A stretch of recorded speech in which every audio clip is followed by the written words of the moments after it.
তো পবিত্র রমজান মাস আমাদের মধ্যে উপস্থিত। আজকে আমরা এই রমজানের শুরু থেকে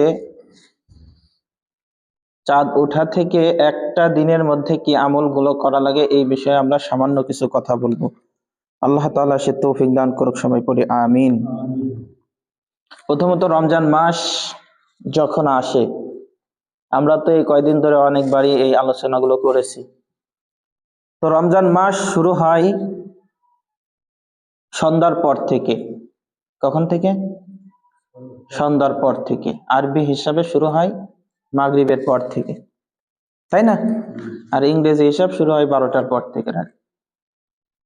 তো যখন এই চাঁদ ওঠে, রমজানের চাঁদ ওঠার পরে আল্লাহ নবীর হাদিসের মধ্যে বলেন যে ইদা দাখালা রমাদান, যখন এই রমজান মাস আসে, ফতিহাত আবওয়াবুস সামা, আল্লাহ তাআলা আসমানের দরজা সমূহ খুলে দেয়। তাহলে বোঝা যায় আসমানেও দরজা আছে। তো এই দরজা দিয়ে কি হয়? এক এক বর্ণনায় পাওয়া যায় যে এই দরজা দিয়ে আল্লাহ তাআলা রহমত, বরকত, তারপরে মানুষ মারা গেলে যে মানুষের রূহগুলো, ভালো রূহ, এই রূহগুলো ওই দরজা দিয়ে উপরে ওঠে, আর রহমতগুলো এগুলো নাজিল হতে থাকে। তো এটাই বলতেছেন যে ইদা দাখালা রমাদান ফতিহাত আবওয়াবুস সামা, আল্লাহ তাআলা আসমানের দরজা সমূহ খুলে দেয়। ফতিহাত আবওয়াবুর রহমা, এবং আল্লাহ তাআলা অজস্র ধারায় রহমত দুনিয়াতে বর্ষণ করতে থাকে। তো অন্যান্য মাসের থেকে রমজান মাস বরকতের মাস, এই জন্য আল্লাহ তাআলা স্পেশালি ভাবে এই মাসে রহমত গুলো নাজিল করতে থাকেন। ফতিহাত আবওয়াবুর রহমা ওয়াগুল্লিকাত আবওয়াবু জাহান্নাম, এবং জাহান্নামের দরজাগুলো বন্ধ করে দেয়। জাহান্নামের দরজা বন্ধ করে দেয়। বন্ধ করার অর্থ এরকম আরেকটা হতে পারে যে সাধারণত মানুষ যখন রোজা রাখে, রোজা রাখা অবস্থায় মানুষ খারাপ কাজের দিকে অন্যান্য মাসের থেকে কম যায়, তাই না? যখন মানুষ রোজা থাকবে তখন তার নিজের মধ্যে একটা বাধা দিবে যে ওই কাজে আমি যাবো, এটা তো খারাপ কাজ, মানে নিজের কাছে একটা বাধা লাগে যে আমি রোজা আছি। তো দেখা যায় মানুষ সব মিলিয়ে রোজা থাকা অবস্থায় খারাপ কাজ থেকে অনেকটাই বিরত থাকে। আর এই বিরত থাকার পর, যেহেতু বিরত থাকে, সেহেতু আর মানুষের বদ আমলগুলো জাহান্নামের মধ্যে যায় না। এই জন্য জাহান্নামের আর এই সময় কোনো কাজ থাকে না।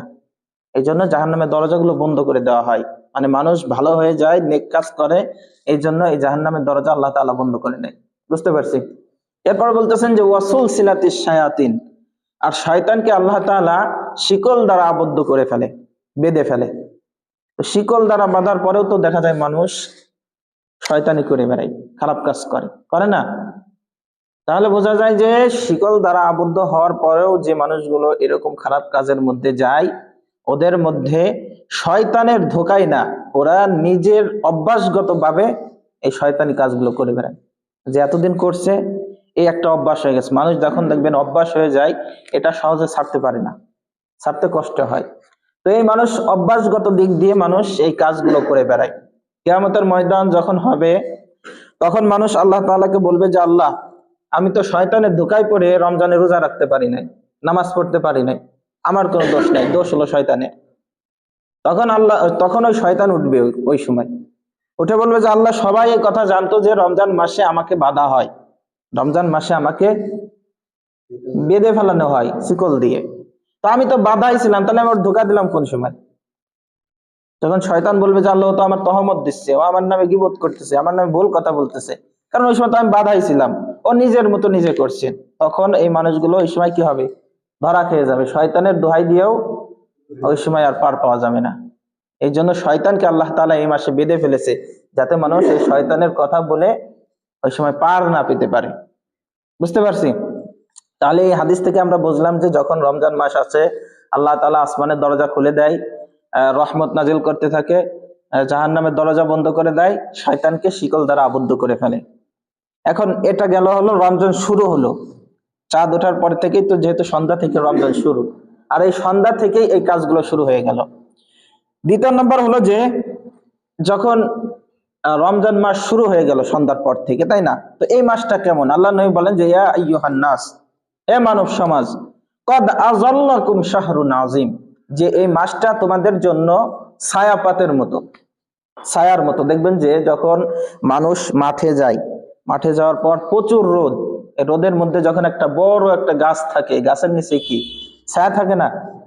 তো মানুষ কি করে, এই ছায়ার নিচেই অবস্থান করে যে সময় অনেক রোদ ওঠে, তাই করে না? তো এই মাসটাও ওইভাবে ছায়ার মতো, যে এই মাসে মানুষ নেক কাজ করবে, ভালো কাজ করবে বেশি বেশি, যা অন্যান্য মাসের থেকে এই মাসে করা সবার পক্ষেই সহজ। এই জন্য এই মাসটা আল্লাহ নবী বলেন যে ইয়া আইয়ুহান নাস কদ আযাল্লাকুম শাহরুন আযীম, তোমাদের জন্য এরকম ছায়াপাতের মতো এই মাসটা। তারপরে আল্লাহ নবী আরো বলেন যে যখন এই মাসটা চলে আসলো, মাসটা বরকতের মাস, এখন একজন ঘোষক ঘোষণা দিচ্ছে। আমরা তো এসব আলোচনা করেছি যে এক ঘোষক ঘোষণা দেয় যে ইযা কানা লাইলাতাম মিন শাহরি রমাদান ইউনাদি মুনাদি ইয়া বাগিয়াল খাইরি আকবিল, যে একজন ঘোষক ঘোষণাই দিতে থাকে যে যে ইয়া বাগিয়াল খাইরি আকবিল, যে কল্যাণ কামে তোমরা এগিয়ে যাও, কল্যাণের দিকে, ভালো কাজের দিকে তোমরা এগিয়ে যাও। আর ইয়া বাগিয়া শাররি আকসির, আর অকল্যাণকামী যারা আছো, খারাপ কাজ করে বেড়াও, তোমরা আজকে থেকে বিরত হও।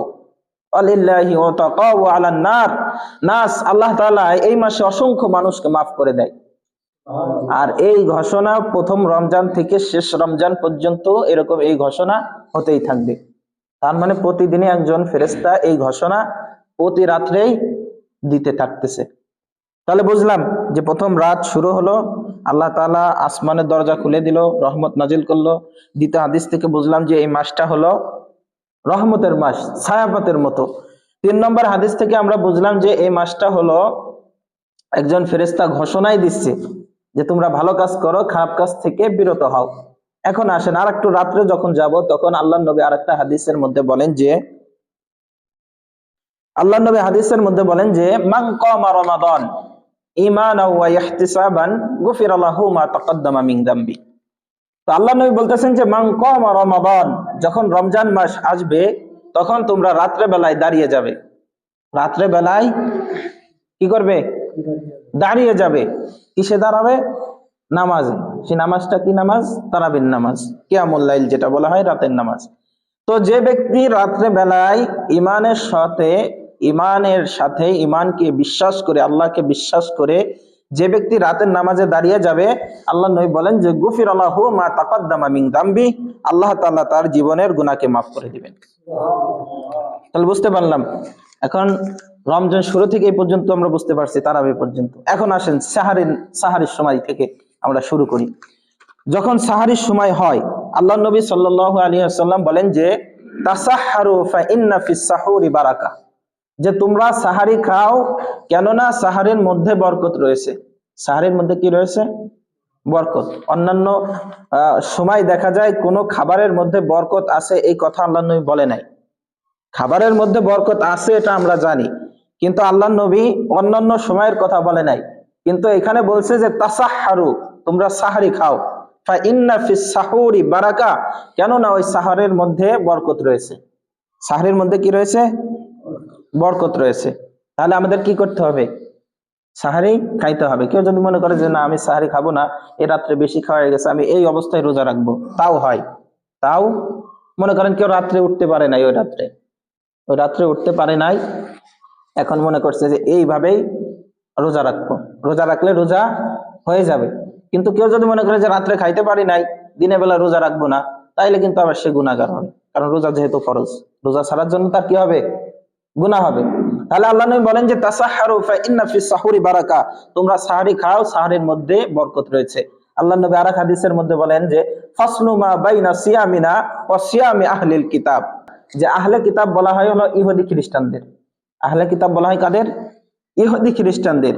আর আল্লাহ নবী বলতেছেন যে মুসলমানদের মধ্যে আর ইহুদিদের মধ্যে পার্থক্যই হচ্ছে সাহারি খাওয়া। এই রোজার মধ্যে পার্থক্য হচ্ছে কি? সাহারি খাওয়া। ওই ইহুদি খ্রিস্টানদের জন্য রাত্রে বেলায় যখন শুয়ে পড়তো, এই শোয়ার পরে তাদের খাওয়া হারাম ছিল। তাদের জন্য কি ছিল? খানা খাওয়া হারাম ছিল। তারা খানা খাইতো না। দেখবেন যে হিন্দুরাও কিন্তু উপোস থাকে, দিনের বেলায় ফল টল খায়, এরকম শুনছেন না বা দেখছেন না? ওরাও কিন্তু রোজা রাখে, কিন্তু আমাদের মুসলমানদের রোজা পুরোটাই ভিন্ন। আল্লাহ নবী বলেন যে ফাসলু মা বাইনা সিয়ামিনা ওয়া সিয়ামি আহলিল কিতাব ওকালাতুস সাহর, যে আহলে কিতাব মানে খ্রিস্টান ইহুদিদের আর মুসলমানদের সাহারির মধ্যে পার্থক্য হচ্ছে ওরা সাহারি খায় না আর মুসলমান সাহারি খায়। বুঝতে পারছি? ওদের মধ্যে আর মুসলমানদের মধ্যে পার্থক্যই হচ্ছে ওরা সাহারি খায় না আর মুসলমান সাহারি খায়। এখন আপনাদেরকে নতুন আর একটা হাদিস শোনাবো যে আল্লাহ নবী সাল্লাল্লাহু আলাইহি ওয়াসাল্লাম বলেন যে নি'মাস সাহুরুল মুমিন আত-তামার। আল্লাহ নবী বলেন যে নি'মাস সাহুরুল মুমিন, মুমিনদের জন্য নি'মাস সাহুরুল মুমিন, মুমিনদের জন্য উত্তম সাহারি হলো আত-তামার, খেজুর খাওয়া। কি খাওয়া? খেজুর খাওয়া। তাহলে বোঝা যায় সাহারির সময়ও খেজুর খাওয়া মুমিনদের জন্য উত্তম সাহারি। আল্লাহ নবী প্রতি সময় সাহারির সময় খেজুর খাইতেন। এই কথা আগে শুনছেন কখনো? শোনেন নাই? এটাও কিন্তু হাদিসের কথা যে আল্লাহ নবী সাহারির সময়ও এই খেজুর খাইতেন। খেজুরের মধ্যে এত শক্তি রয়েছে যে কোনো ব্যক্তি যদি এই খেজুর খায়, খেজুর, দুধ এইগুলো যদি কেউ খায় তাহলে তার শরীরে এমন শক্তি হয় যে সে যদি অন্য কোনো খাবার নাও খায়, শুধু খেজুর আর দুধ খেয়েও সে রোজা রাখতে পারে। মানে খেজুরের মধ্যে এত শক্তি রয়েছে। এই জন্য তো দেখেন না যে মানুষ সারাদিন পরে ইফতারের সময় খেজুর খায়। আল্লাহ নবীর সুন্নাত এইগুলা, তো এইগুলোর মধ্যে বরকত রয়েছে। এই জন্য আমরাও চেষ্টা করব যে ফজরের সময় অন্তত যদি কেউ সুন্নাতের নিয়েতেও যদি 2-1টা খেজুর খায়, এই সুন্নাত আদায় করার সওয়াব আমরা পেয়ে যাব নাকি? এর জন্য আমরা চেষ্টা করব কি করা, সাহারিতেও খেজুর খাওয়া। এরপরে আসেন, এখন তো রাতের অধ্যায় শেষ হয়ে গেল, সন্ধ্যা থেকে শুরু করে সাহারি পর্যন্ত শেষ। এখন দিনের বেলা কি করতে হবে? আল্লাহ নবী হাদিসের মধ্যে বলেন যে মাল্লাম ইয়াদা কাওলা যুর ওয়াল আমালা বিহি ফালাইসা লিল্লাহি হাজাতুন আইয়াদা তাআমাহু ওয়া শারাবা। খেয়াল করি তো আল্লাহ নবী হাদিসের মধ্যে বলেন যে ব্যক্তি মাল্লাম ইয়াদা কাওলা যুর, যে ব্যক্তি রোজা রাখা অবস্থায়, দিনের বেলায় বা শুরু, যে ব্যক্তি রোজা রাখা অবস্থায় কাওলা যুর, মিথ্যা বলা থেকে বিরত থাকে না, অপছন্দ মন্দ কাজ থেকে যে ব্যক্তি বিরত থাকে না, আইয়াদা তাআমাহু ওয়া শারাবাহু, যেন তার দিনের পরিপূর্ণ এই খাবার, দিনে যে সে রোজা রাখছে, দিনে যে সে রোজা রাখছে, এই রোজা রাখাটা একেবারেই বৃথা। যে ব্যক্তি রোজা রাখা অবস্থায় মিথ্যা বলা থেকে, মন্দ কাজ থেকে বিরত থাকে না, সেই ব্যক্তির দিনে খাওয়া আর না খাওয়া সমান। একথা কার কথা? নবীর কথা। যে কি বললেন? যে ব্যক্তি রোজা থাকা অবস্থায় মিথ্যা বলা থেকে বিরত থাকে না, মিথ্যা সাক্ষ্য থেকে বিরত থাকে না, এই ব্যক্তির দিনে রোজা রাখা না রাখা সমান। তাহলে দেখা যায় অনেকে আমরা আজ কি করি, রোজা থাকা অবস্থায় অনেক সময় দেখা যায় মিথ্যার আশ্রয় নেই, মিথ্যা কথা বলি, তারপর দেখা যায় মিথ্যা সাক্ষী দেই, তারপরে গীবত করি, শিকায়ত করি, এরকম হয় না? তো এই অবস্থা যদি কেউ দিনের বেলায় করে থাকে তাহলে তার রোজাই কিন্তু বাদ হয়ে যাবে। তাহলে আজকে থেকে কি করতে হবে? অন্তত মিথ্যা কথা ছাড়তে হবে, গীবত শিকায়েত ছাড়তে হবে নাকি? এই হাদিস থেকে তো এটাই বুঝলাম। এরপর আর একটা হাদিসের মধ্যে বলেন যে কাম মিন সাইমিন লাইসা লাহু সাইম, যে আল্লাহ নবী এই হাদিসের মধ্যে বলতেছেন যে কাম মিন সাইমিন, যে ব্যক্তি রোজা আছে, রোজা থাকা অবস্থায়, এই হাদিসটা ওই হাদিসের মতোই, যে রোজা থাকা অবস্থায় যে ব্যক্তি মিথ্যা থেকে, গীবত থেকে, পরনিন্দা থেকে, এই কাজ থেকে যে ব্যক্তি রোজা বিরত থাকে না, তার দিনের বেলায় এই খেয়ে থাকা না খাওয়া, উপোস থাকা একই কথা। তার এই দিনের বেলায় খাওয়া না খাওয়া এটা আল্লাহ তাআলার কাছে কোনো গ্রহণযোগ্যতা নাই। তাহলে বুঝতে পারছি যে দিনের বেলায় যদি কেউ রোজা থাকা অবস্থায় মিথ্যা বলে, মিথ্যা সাক্ষী দেয়, তাহলে তার রোজা বাদ হয়ে যাবে। তো আর একটা বিষয়, সেটা হচ্ছে যে যখন আমরা সাহারির সময় নিয়ত করব, সাহারির সময় যখন আমরা নিয়ত করব, তখন অনেকেই দেখা যায় নিয়ত করা কিন্তু ফরজ, নিয়ত করা ফরজ, ফরজ না? রোজার নিয়ত করা, দেখা গেছে দিন 10টার আগেই নিয়ত করতে হবে যে আমি রোজা রাখলাম। কিন্তু এখন দেখা যায় আমরা নিয়ত করি না, নিয়ত হলো পড়ি। নিয়ত করা মানে হচ্ছে ইরাদা, মনের ইচ্ছা পোষণ করা। তো আমরা দেখা যাচ্ছে যে নিয়ত পড়ি, সেটা হচ্ছে কি নাওয়াইতু আন আসুমা গদান মিন শাহরি, এরকম নিয়ত আমরা পড়ি কি পড়ি না? কি বলেন? এখন আসেন তো, নাওয়াইতু আন, যে আমি নিয়ত করলাম, আসুমা রোজা রাখার, গদান, গদান মানে কি? গদান মানে আগামীকাল, গদান মানে, তাই না সুরজ ভাই? গদান মানে আগামীকাল না, গদান মানে হচ্ছে আগামীকাল। তো কেউ এখন নিয়ত করলো, আমরা জানি যে আরবি হিসাবে দিন শুরু হয় সন্ধ্যার পর থেকেই, পরবর্তী দিনের হিসাব। আর ইংরেজি হিসাবে শুরু হয় কখন থেকে? 12টার থেকে, রাত। তো কেউ যদি রাত 12টার পরে, তো পরবর্তী দিনের হিসাব। কেউ যদি এখন নিয়ত করে যে আমি নিয়ত করলাম আগামীকালের, আমি রোজা রাখার নিয়ত করলাম আগামীকালের, তাহলে আমি তো, যেহেতু সেহরের সময় আমরা নিয়ত করতেছি, তাহলে ওইটা তো ওই দিনের অন্তর্ভুক্ত। এখন কেউ মনে করেন এই নিয়ত করলো যে নাওয়াইতু আন আসুমা গদাম মিন শাহরি, যে আমি নিয়ত করতেছি আগামীকালের, সে আজকের দিন রোজা রাখবে, নিয়ত করতেছে কবে? আগামীকালের। তাহলে দেখা যায় এই নিয়তের মধ্যে ভুল আছে, ভুল আছে না? এই নিয়তটা মানুষ পরবর্তীতে বের করছে, এটা তো আর কোরআন হাদিসের নিয়ত না, ও পরবর্তীতে বের হয়েছে। তো তাহলে দেখা যায় এইখানে এই অর্থ অনুযায়ী, যেহেতু অর্থের দিকে আমাদের খেয়াল করতে হবে নাকি, মানুষ যখন রোজার নিয়ত করবে যে আমি আজকে রোজা রাখবো, তখন আজকেরটাই হলো। কেউ যদি এখন বলে যে আমি আগামীকালের নিয়ত করব, তাহলে কি তার হলো নাকি? তাহলে এই জন্য আমরা যখন নিয়ত মানে মনের ইচ্ছা, কেউ যখন ওই রাত্রে ওঠে সাহারি খাওয়ার জন্য, যখন ওঠে তখন ওই সময় থেকে তার নিয়ত হয়ে যায় যে আমি উঠছি তো রোজা রাখার নিয়তেই, এই যে এখন খাবো, এই রোজা রাখবো, এই নিয়তেই তো ওঠে নাকি? কেউ অন্য নিয়তে ওঠে ওই রাত্রে, কি বলেন? তাহলে বোঝা যায় যে যখন মানুষ ঘুম থেকে উঠবে তখন থেকেই মানুষ নিয়ত করে ফেলে, ঘুম থেকে উঠে ওই সময় থেকে নিয়ত হয়ে যায়। এজন্য আরবিতে আমরা ওই নিয়ত করব না। তাহলে বুঝতে পারছি যে আমরা এই নিয়ত করব যে আমি আজকের রোজার নিয়ত করতেছি, এরকম বাংলায় বললে বলা যেতে পারে। তাহলে এখন আসেন যে দিনের বেলায় কি করতে হবে? মিথ্যা সাক্ষী, মিথ্যা কথা, মিথ্যা সমস্ত কাজকর্ম থেকে বিরত থাকতে হবে, বুঝতে পারছি।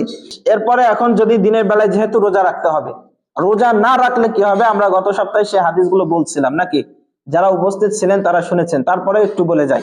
কোন ব্যক্তি যদি রোজার মাসে রোজা না রাখে, আল্লাহ নবী বলেন যে আমি ঘুমিয়েছিলাম, দুইজন মানুষ আসলেন, দুইজন ফেরেশতা আসলেন, আমাকে নিয়ে গেলেন, পাহাড়ের কাছে নিলেন, পাহাড়ের উপরে উঠালেন, শুনছেন না আগামী সপ্তাহে? তো পাহাড়ের উপরে উঠানোর পরে দেখলাম যে কিছু মানুষের পা গুলো উপরের দিকে আর মাথাগুলো নিচের দিকে ঝুলিয়ে তাদের মুখকে এরকম চিরা হচ্ছে। এই মানুষগুলো তারা যারা দুনিয়াতে রোজা রাখতো না, তাদেরকে এই শাস্তি দেওয়া হচ্ছে, আর এই শাস্তি কিয়ামত পর্যন্ত দিতেই থাকবে। তাহলে বুঝলাম যে কোনো ব্যক্তি যদি এই দিনের বেলায় রমজান মাসে রোজা না রাখে, আল্লাহ তাআলা তাকে এই রকম শাস্তি কিয়ামত পর্যন্ত দিতেই থাকবে, আবার কিয়ামতের পরে তো তার জন্য আরো শাস্তি রয়েছে। এই জন্য আমরা রমজানের রোজাগুলো ছাড়বো না। এরপরে দেখেন আরেকটা হাদিসের মধ্যে আল্লাহ নবী সাল্লাল্লাহু আলাইহি ওয়াসাল্লাম বলেন যে কেউ যদি রমজানের একটা রোজা ছেড়ে দেয়, একটা রোজা ছাড়ার পরে যদি সে সারা বছরও রোজা রাখে, ওই একটা রোজা রাখলে যে ফজিলত হতো সারা বছর রোজা রাখলেও সেই ফজিলত আদায় হবে না। হবে নাকি? কি বলেন? হবে না। এখন আসেন রোজার কাফফারা, যেহেতু রোজা ছেড়ে দিয়েছে, রোজা রাখে নাই, রোজার কাফফারা কি? আল্লাহ তাআলা নিজে বলেন যে ওয়ালাল্লাযিনা ইউতিকুনাহু ফিদিয়াতুন তাআমু মিসকিন, যে তোমরা যারা রোজা রাখতে পারো না তারা তোমরা ফিদিয়া দিয়ে দিবে। তোমরা কি করবে? ফিদিয়া দিয়ে দিবে। এবার আসেন হাদিস শরীফের মধ্যে আল্লাহ নবী সাল্লাল্লাহু আলাইহি ওয়াসাল্লাম বলেন যে কোন ব্যক্তি যদি রোজা রাখতে না পারে, সে একাধারে 60টি রোজা রাখবে। একটা রোজার বদলে কয়টা রাখবে? কয়টা? 60 2 মাস। কয় মাস? একাধারে। এখন মনে করেন কেউ 58টা রোজা রাখছে, 59 নম্বর দিন ঘুম থেকে উঠতে পারে নাই, পরবর্তী দিনে রোজা রাখে নাই, রাখতে পারে নাই, রাখে নাই, তাহলে তার আবার 1 থেকে শুরু করে 60 পর্যন্ত রাখতে হবে, আগের গুলো বাতিল, কাফফারা। বুঝতে পারছি? আগের গুলো কি হবে? বাদ হয়ে যাবে। তাহলে একটা রোজার পরিবর্তে কয়টা? 60টা। এখন মনে করেন যে আমি 60টা রোজা রাখবো না, আমি এবার গরিব মিসকিনের খাওয়াই দেব। সে 60 জন মিসকিনকে 2 বেলা পেট ভরে খাওয়াই দিবে। 60 জন মিসকিনকে 2 বেলা পেট ভরে খাওয়াই দিবে, তাও মানসম্মত খানা, ভালো খানা, নরমাল খানা না, আবার একেবারে হাই লেভেলেরও না, মিডিয়াম পর্যায়ের খানা 60 জন মিসকিনকে একটা রোজার পরিবর্তে খাওয়াই দিতে হবে। তাহলে রোজার কাফফারা বুঝছি তো? বুঝতে পারছি তো? খেয়াল করি। এখন আসেন, এটা গেল রোজার কাফফারা। কেউ না রাখলে একাধারে 60টা রাখতে হবে, আর নাই 60 জন মিসকিনকে খাওয়াই দিতে হবে। এরপর আসেন রোজা শেষ, এখন ইফতারের সময়। আল্লাহ নবী সাল্লাল্লাহু আলাইহি ওয়াসাল্লাম বলেন যে লা ইয়াজালুন নাস বিখাইরিম মা আজ্জালুল ফিতরা, যে তাড়াতাড়ি ইফতার করার মধ্যেই এই উম্মতের জন্য রয়েছে কল্যাণ। তাড়াতাড়ি ইফতার করার মধ্যেই কল্যাণ। তাড়াতাড়ি ইফতার মানে কি? সূর্য ডোবার আগেই? তাড়াতাড়ি বলছে না? তো তাড়াতাড়ি বলতে বোঝাইছে যে যখন সূর্য ডুবে যাবে তখন ইফতার করে ফেলবে। সূর্য যখনই ডুবে যাবে তখনই ইফতার করতে হবে। তো অনেক সময় দেখা যায় যে আমরা সূর্য ডুবার পরেও আজানের অপেক্ষা করি, এরকম হয় না? তো এটা মূল বিষয় না, মূল বিষয় হচ্ছে যে যখনই সূর্য ডুবে যাবে, এক এক এলাকায় দেখা যায় এক এক সময়, তাই না? এক এক এলাকায় এক এক সময় না? তো দেখা যায় সেই যে এলাকায় আছেন ওই এলাকার সময় অনুযায়ী যে কখন ডুবে সেই অনুযায়ী ওই সময় ইফতার করে নেবেন। আল্লাহ তাআলা নিজে বলতেছেন, ক্বাল আল্লাহু তাআলা আহাব্বু ইবাদি ইলাইয়া আজালুহুম ফিতরা, যে আহাব্বু ইবাদি ইলাইয়া, যে আমার কাছে পছন্দের হলো সময় মতো তাড়াতাড়ি ইফতার করে ফেলা। আল্লাহর কাছে পছন্দ কি? তাড়াতাড়ি ইফতার করে ফেলা। এই জন্য আমরা কি করব? তাড়াতাড়ি ইফতার করে ফেলবো যখনই সূর্য ডুবে যায়। সূর্য ডুবার পরে আর আমরা দেরি করব না, তাড়াতাড়ি ইফতার করে ফেলবো। এখন আসেন, ইফতার শেষ, এখন ইফতারের দোয়া কি? ইফতারের একটা দোয়া আছে না, যে এই যে খাবো, এত সারাদিন যে রোজা রাখলাম, ইফতারের তো দোয়া আছে। তো আল্লাহ নবী হাদিসের মধ্যে বলেন যে ইযা আফতারা যাহাবা যামা আফতালাতিল উরুক ওয়া সাবাতাল আজর ইনশাআল্লাহু তাআলা। আল্লাহ নবী বলছেন যে ইযা আফতার, যখন আল্লাহ নবী ইফতারি করতেন এরপর বলতেন যে যাহাবাজ জামা আফতালাতিল উরুক ওয়া সাবাতাল আজর ইনশাআল্লাহু তাআলা। তো এখানে বললেন যে যাহাবাজ জামা, যে আমার পিপাসা দূর হলেন, যাহাবাজ জামা আফতালাতিল উরুক, এবং আমার শিরায় উপশিরায় পানি পৌঁছালেন, আফতালাতিল উরুক ওয়া সাবাতাল আজর, এই যে ইফতারি করলাম এর প্রতিদান আমি আল্লাহ থেকেই চাই, ইনশাআল্লাহ আল্লাহ তাআলা এর প্রতিদান দিবেন। তাহলে এই দোয়া থেকে আমরা বুঝি এই দোয়াটা পড়তে হবে খানার পরে, নাকি? বললেন যে শিরায় শিরায় পানি পৌঁছাইছে, এটা কি আগে না পরে? হ্যাঁ, পরে না? তাহলে বোঝা যায় এটা পড়তে হবে ইফতারের পরে। এখন ইফতারের সময় কি করব? তো বিসমিল্লাহ বলে আমরা একটা দোয়া জানি যে সেটা যে আল্লাহুম্মা সুমতু লাকা ওয়া তাওয়াক্কালতু আলা রিজকিকা, এরকম একটা দোয়া জানি না? তো এই দোয়াগুলো হাদিস থেকে পাওয়া যায় না। হাদিস থেকে এই দোয়াটা পাওয়া যায় যে যাহাবাজ জামা আফতালাতিল উরুক ওয়া সাবাতাল আজর ইনশাআল্লাহু তাআলা। আরেকটা দোয়া পাওয়া যায়, সেটা হচ্ছে যে আল্লাহুম্মা লাকা সুমতু ওয়া আলা রিজকিকা আফতারতু, আল্লাহুম্মা লাকা সুমতু, যে আল্লাহ আমি আপনার জন্যই রোজা রেখেছি, ওয়া আলা রিজকিকা আফতারতু, এবং আপনার দেওয়া রিজিক থেকে ইফতার করতেছি। তাহলে এই দোয়াটা আমরা পড়তে পারি যে আল্লাহুম্মা লাকা সুমতু, ওই দোয়ার মতোই আমরা যেটা ছোটকাল থেকে পড়ে আসছি যে আল্লাহুম্মা সুমতু লাকা ওয়া তাওয়াক্কালতু আলা রিজকিকা, নাকি? ওইটার মতোই যে আল্লাহুম্মা লাকা সুমতু, যে আমরা তোমার জন্যই রোজা রেখেছি, ওয়া আলা রিজকিকা আফতারতু, এবং তোমার রিজিক দ্বারাই ইফতার করলাম। তাহলে বুঝতে পারছি, এই দোয়াগুলো অন্তত পক্ষে আমরা শেখার চেষ্টা করব। তো এই আজকের আলোচনা থেকে আমরা যে কথাগুলো বললাম সব কথাগুলোই কিন্তু গুরুত্বপূর্ণ, নাকি? তো এই গুরুত্বপূর্ণ কথার উপর আল্লাহ তাআলা আমাকে সহ আমাদের সবাইকে আমল করার তৌফিক দান করুক, আমিন। যারা সুন্নাত পড়েন 4 রাকাত কবুলের জন্য।